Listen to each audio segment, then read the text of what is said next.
Hello friends, CSL এর পক্ষ থেকে আপনাদেরকে স্বাগতম।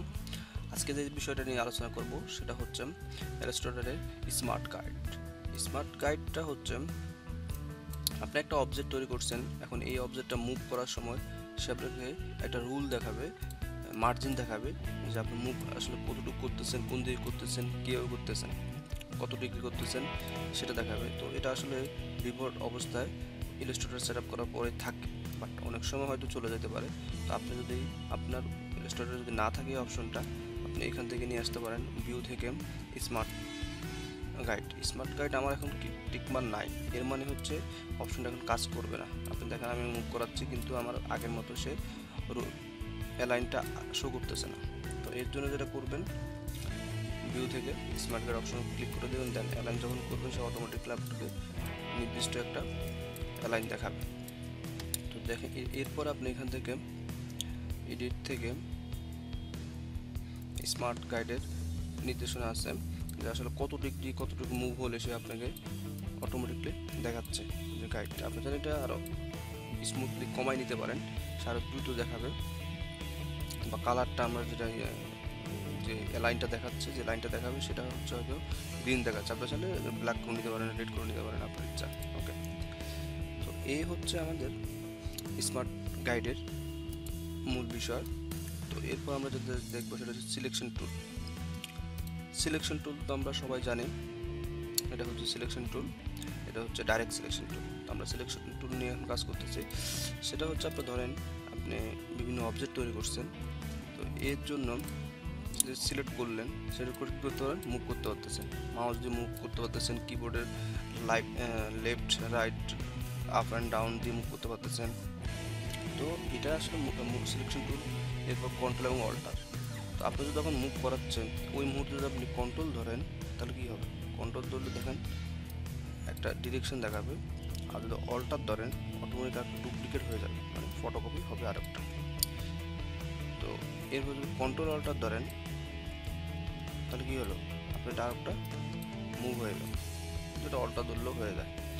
বাট এখানে আরেকটা বিষয় আছে, যখন আপনি মুভ করাচ্ছে যদি আপনি শিফট ধরেন, শিফট ধরে যদি কোনো অবজেক্ট মুভ করান সে আপনাকে আগের মতো স্মার্ট গাইডের একটা অপশন দেখাবে যে কতটুকু মুভ হচ্ছে আর কি।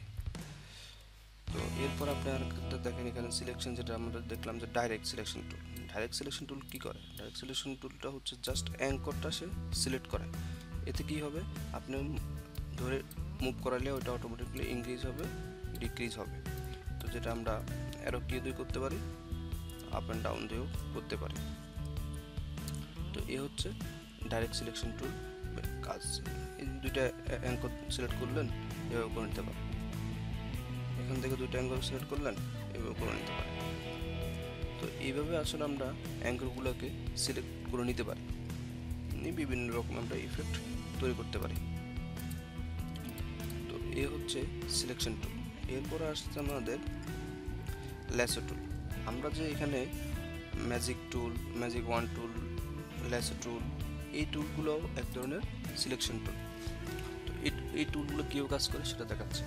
ধরেন আমরা ম্যাজিক টুল দেখলাম, ম্যাজিক ওয়ান টুলের কী কাজ, আপনি ক্লিক করলেন সেই কিন্তু দেখেন দুইটাকে সিলেক্ট করে নিল, এটা কেন, সে এটাকে সিলেক্ট করলো না কেন, সেটা হচ্ছে ম্যাজিক ওয়ান টুলটা আপনার কালার বেস কাজ করে। আপনি একটা ফেজে যদি তখন সেম কালারের 10টা অবজেক্ট থাকে, সে অটোমেটিকলি 10টাকে সিলেক্ট করে নেবে। এতে কী হবে, আপনার কালার চেঞ্জ করতে সুবিধা হবে, চাইলে কালার চেঞ্জ করতে সুবিধা হবে।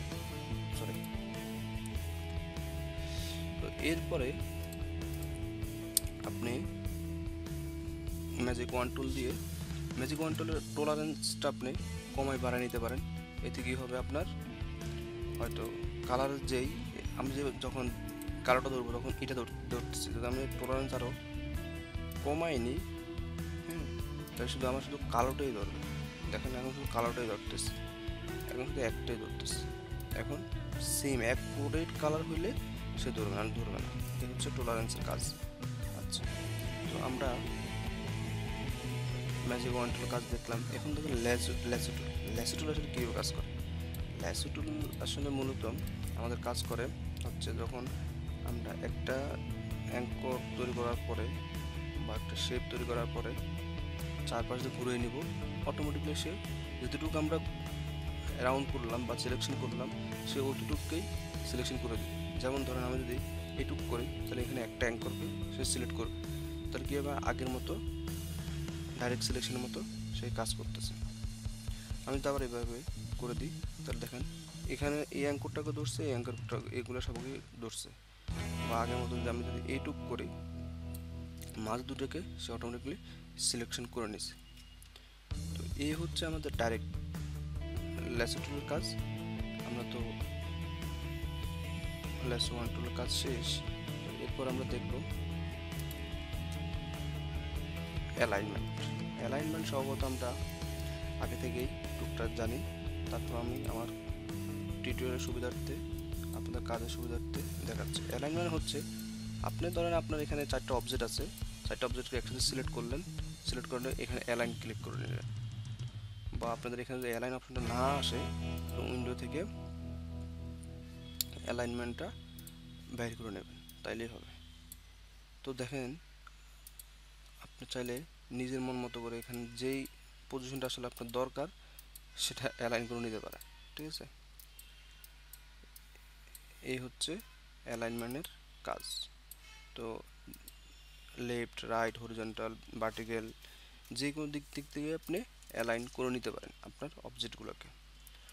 তো আজকের মতো এইখানেই শেষ। সিএসএল পক্ষ থেকে আপনাদেরকে আল্লাহ হাফিজ।